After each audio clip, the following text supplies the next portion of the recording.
একটা সময় ছিল পৌষের ধান উঠে গেলে ধানি জমিতে মাঠ বানাতাম, নয়তো পাড়ার কোনো গলিতে।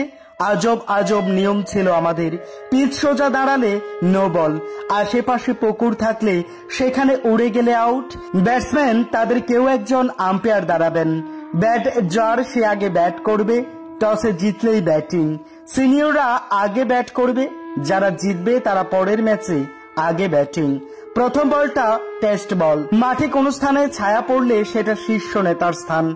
যার ব্যাট তার কথা কেউ না শুনলে ব্যাট নিয়ে সোজা বাড়ির দিকে হাঁটা। জুনিয়র প্লেয়াররা শুধু ফিল্ডিং করবে, ব্যাট করবে সিনিয়ররা।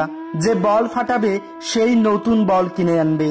কিপার চেঞ্জ, আম্পায়ারকে না জানালে নো বল। খেলায় ঝামেলা হলে রাতের আধারে এসে পিচ কেটে যাওয়া। ফিল্ডিং অবস্থায় কাউকে মাঠে বসতে দেখলেই নো বল। সত্যি বড় বড় ক্রিকেট বোর্ডও আমাদের এই নিয়মের কাছে কিছুই ছিল না।